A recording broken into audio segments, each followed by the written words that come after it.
I'm Matt Williamson. What's going on? At Williamson NFL. This Bears team is crazy. Oh, first, some bad news. You probably have heard, but Corey Trice's window has shut. His season is over. He will remain on IR. Rarely do you see that. Usually when someone's window opens sometime in that 21 days, they join the roster. But he got hurt in his first practice back, and that was his only time that he's done anything with the practice with the team since Latrobe. So the Steelers got one practice out of him since training camp. I think at this point you have to look at Trice as, okay, we'll bring him back next year, hope for the best, but you can't count on him for anything, really. I mean, if he shows up and stays healthy and makes a team, great. But I don't think he factors in your offseason equation at all, unfortunately. All right, back to the Bears. They've won 7 of their last 8 games, and they're in first place in what might be the best division in the league. But they have a -6 point differential. This is a wacky team. They've won 5 games this season in which they've come back in the final 2 minutes. That's the most by any team since at least 1983. I mean, they've come back in the final 2 minutes of play in 5 games this season.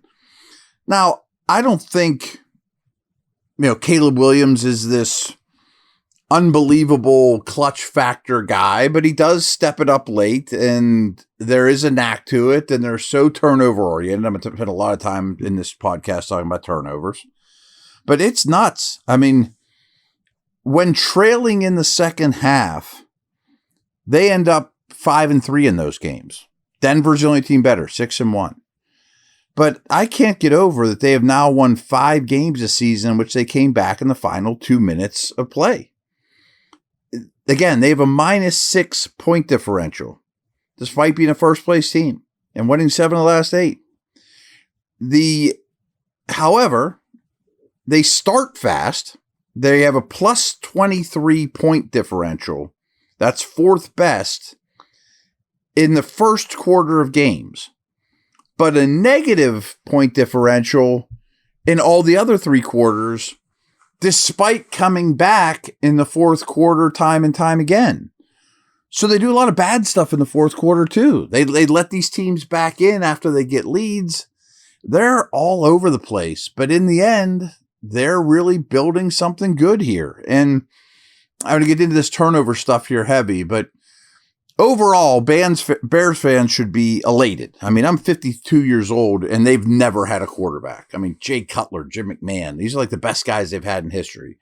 And I think there's a lot of reason to think Caleb Williams is going to live up to being the first overall pick. He's crazy talented, and he's getting a lot better, and he's getting a lot better at the things he was bad at.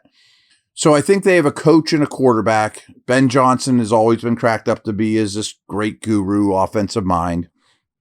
But I think it's important to know where the organization is. So they draft Caleb 2 years ago and then fire the coach, bring in the new guy from the offensive coordinator for the Lions, as I mentioned, Johnson. And wisely, they use a first-round pick on a tight end, second-round pick on Burden, later pick on a running back, all of whom are playing a lot at tight end, wide receiver, running back. And like the Vikings we talked about earlier in the year, they went out this offseason and totally bought, traded for, paid an entirely new interior O-line. So they basically fixed the offense in one season. But the defense is all over the place. I'm guarantee when we look at offseason needs and the Bears offseason, it's going to be defense. And they have some pieces in there. It's not terrible. This isn't the Bengals we're talking about, but you can see what they're doing organizationally. Again, it's a wacky team.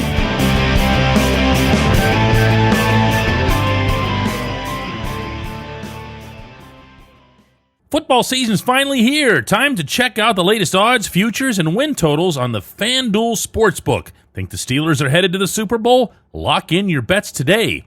Whatever your game, FanDuel Sportsbook delivers the latest lines, futures, and specials so you can join in on all the action. All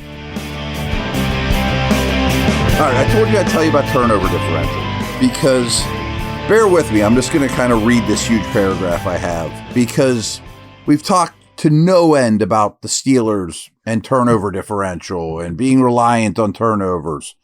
And that is very, very true. But probably more so for the Bears. These are the two most turnover dependent teams in the league. They have the best turnover differential. They're plus 16. The Rams are second at plus 10. Steelers are plus 8. The Bears lead the league with 22 takeaways. Steelers are second with 18. The Steelers lead the league in recovered fumbles with 9, but Chicago has 7. J.J. McCarthy threw 2 interceptions against these guys last week. So now they have 15 interceptions, most in the league. They only have turned the ball over 6 times. Only Philadelphia's better. So they have the most interceptions, the second fewest giveaways, good in recovering fumbles. The Steelers and Bears have both lost 2 fumbles, tied for second best in the league behind the Chiefs, who surprisingly haven't lost a fumble yet this year. The Steelers' turnover differential in losses this year is minus 6 compared to plus 12 in their wins. But how about this? The Bears have a plus 6 turnover differential just in the fourth quarter. So I mentioned they get outscored in the fourth quarter. They come back like crazy in the fourth quarter. They take the ball away in the fourth quarter without giving it up a ton. And then they win these super close games.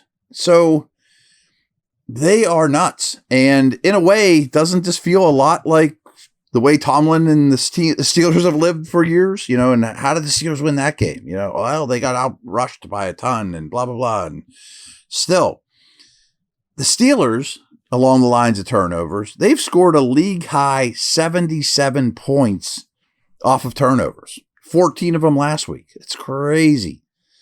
The Steelers are 5-1 when they record a takeaway this year. Just one takeaway. They still win 5 out of 6 games.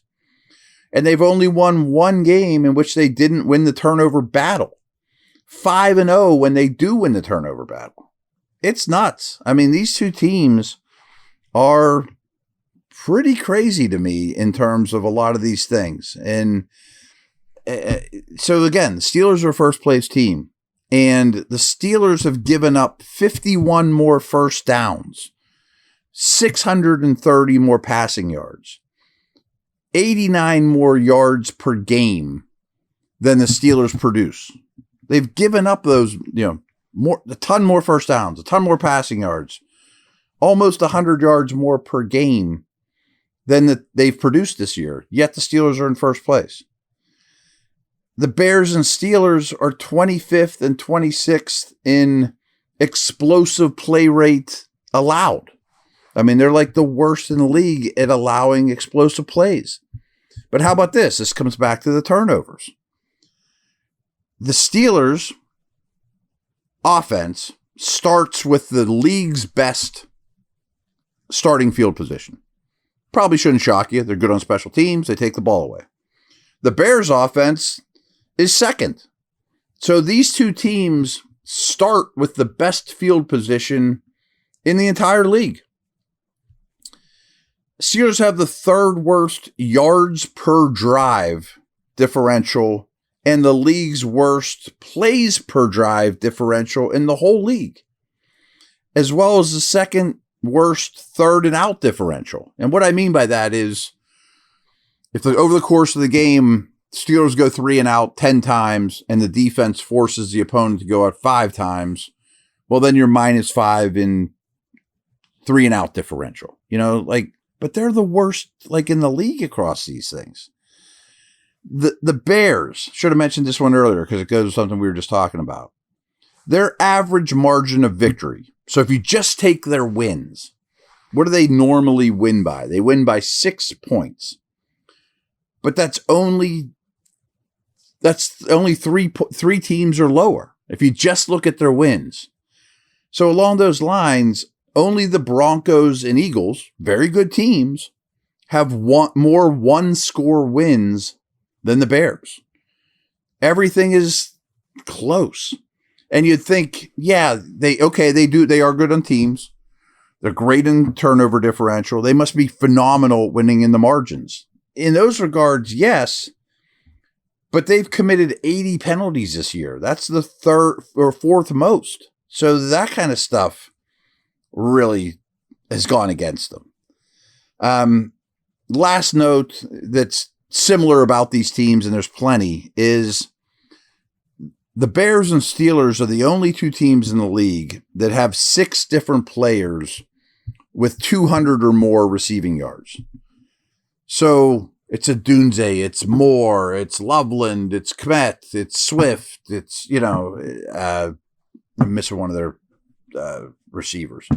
But Burden, it's for the Steelers. They spread the ball around like crazy too. So there's a lot of dissimilarities amongst these teams, but there's a lot of keys to the game of, boy, they disperse the ball to a ton of people. Turnovers are so key to these teams. Special teams. How did they get out of this game with a win? How's this team in first place? Those kind of questions apply to both these teams. It might make for a wild one. Who knows? All right, everyone, that's what I got for today. Take care.